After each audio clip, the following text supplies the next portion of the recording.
Greetings, members one and all of the Salivation Nation. Our law enforcement and the Department of Justice finally cracking down on manipulation of precious metals. We shall see. Here are the latest gold and silver prices as of the recording of this video, which is the 4th of November 2019.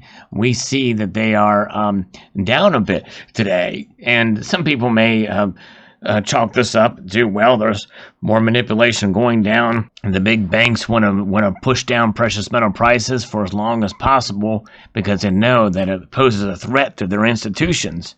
And there may be some truth to some of that, and I do believe, as I've mentioned before, that I do believe there is some manipulation going on in every asset class and any kind of investment strategy out there. But precious metals is something that is obviously not immune to it to some degree, but as to how much of an effect it has on it, I believe is really, in some senses, somewhat negligible because or minor in comparison to the regular market forces that come to play in these types of things. But it is enough that it has drawn the attention of the Justice Department. And we can see here that in this article from the New York Times that they talk about this a bit, and we'll kind of explore some cases here and how they're really cracking down with it, with this spoofing and the RICO laws.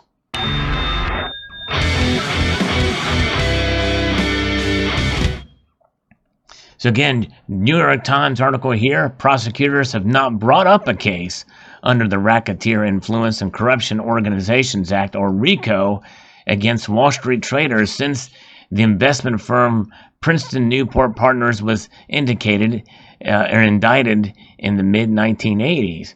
The RICO charges filed recently against 3 traders at J.P. Morgan Chase indicate that prosecutors may be resurrecting the law to target white-collar defendants. Prosecutors accuse Michael Nowak, who was the head of precious metals trading at the bank, along with Greg Smith and Christopher Jordan, of organizing the precious metals desk as a RICO enterprise to engage in spoofing, as well as wire and bank fraud, in which J.P. Morgan and his customers were the victims. So apparently they're making the case that these people acted against the bank itself. And you remember I did post a video about that when the news broke about this particular situation. Spoofing, which was made a crime by the Dodd-Frank Act, happens when traders are bidding or offering with the intent to cancel the bid or offer before execution. By building the case around RICO instead of just commodities manipulation charges, federal prosecutors are trying to avoid the problems they have had convincing juries in other cases that canceling orders is enough to prove a crime. So it kind of bolsters their case. And we see here in the case with Deutsche Bank that judge has ruled ex-Deutsche Bank traders can be prosecuted under wire fraud law for alleged spoofing. Here is from CNBC, a federal judge on last Monday, this is back late last month, said that a deceptive commodities trading tactic known as spoofing can be prosecuted under the wire fraud statute, a decision that will allow a criminal case against 2 ex-Deutsche Bank precious metals traders to move forward. The decision by Judge John Tharp in U.S. District Court in Chicago also supports a federal prosecutor's efforts to criminally charge individuals for spoofing trades dating as far back as 10 years. The statute's the limitations for wire fraud that affects a financial institution. The charges of commodities fraud and violations of the Dodd-Frank Act, which explicitly made spoofing a criminal offense, has shorter statutes of limitations of 6 years and 5 years, respectively. James Vorley and Cedric Chano, the traders in the case before Tharp, were indicted in July of 2018 on charges of conspiracy and wire fraud. Tharp's decision allowing the use of wire fraud statute crime in response to a motion to dismiss the case by lawyers for Vorley and Chanu. Prosecutors said the 2 men manipulated precious metal futures markets from 2009 to 2011 individually in coordination with one another and with a third trader, David Liu. The trades identified by prosecutors allegedly involved spoofing, which involved placing trade orders with the intent to cancel them before they can be executed. The goal of the tactic is to affect the price of the commodity so as to improve the performance of a pre-existing trading position in the market. Lawyers for Vorley and Chanu had argued that the trades for which they were charged did not constitute so-called materially false statements, as is required for a charge to be filed under the wire fraud statute. So in his ruling on Tuesday, Tharp said the case presents the question as to whether a scheme to defraud the commodities traders by placing spoofing orders that the trader intends to withdraw before they can be filled, can constitute wire fraud. The defendants say no, because wire fraud requires the making of a false statement, an express misrepresentation, and the indictment alleges none. Tharp wrote, "This is not the law." Tharp noted that the U.S. 7th Circuit Court of Appeals previously ruled that spoofing can constitute a scheme to defraud under the commodities fraud statute.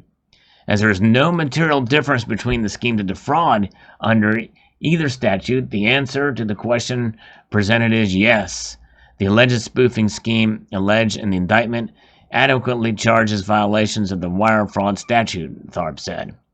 Tharp noted that the questions of whether the former Deutsche Bank traders' orders were in fact misleading and material must be resolved at trial instead of a motion to dismiss the case.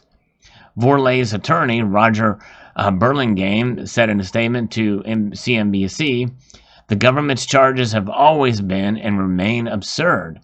James's trading was perfectly legal, and no market participant could possibly have been defrauded by live at-risk offers to trade in an anonymous exchange. We look forward to winning the trial." Michael McGovern, the lawyer for Chanu, said in an email statement, as Jeb Tharp repeatedly noted in his decision, the government has yet to prove that Cedric did anything wrong, and we look forward to trial when it will become clear that he did not.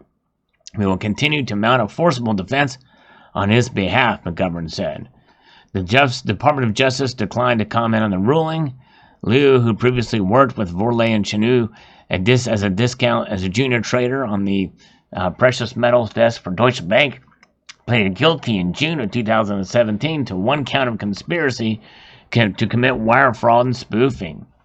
Liu is cooperating witness for prosecutors. He's awaiting sentencing. The Justice Department has been aggressively cracking down on spoofing in the precious metals market. Federal prosecutors have launched 13 spoofing cases against 19 defendants in the past 5 years. In September, prosecutors indicted 3 J.P. Morgan precious metals traders, including the global head of base in the precious metal trading, on charges that included racketeering conspiracy in connection with the alleged multi-year scheme to manipulate the precious metals futures markets. Trade groups, including the Futures Industry Association, the U.S. Chamber of Commerce, the Bank Policy Institute, and Securities Industry and Financial Markets Association, all filed briefs in January and February supporting Vorley and Chanu's argument to dismiss the charges. In FIA's filing, the leading global trade organization says it objects to the government's attempt to expand the wire fraud statute in a new way that unnecessarily invites harm to legitimate trading and the vitality of the futures markets. In addition, it cautioned that accepted the government's theory of liability poses a serious risk of chilling legitimate non-fraudulent trading by FIA's members and other market participants, the filing says. And that's the thing here with this is where do you draw the line? You want to crack down on manipulation if it's and make it clear what it is, what's going on with the spoofing. It is illegal, but how can you judge finding that line and to have it with teeth? I think is really the question as to where it will go.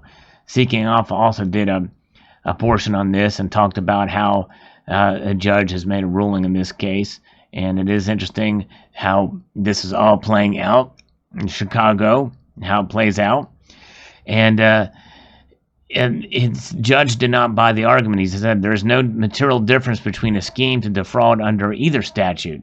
The answer to the question presented is yes. The alleged spoofing scheme alleged in the indictment adequately charges violations of the wire fraud statute.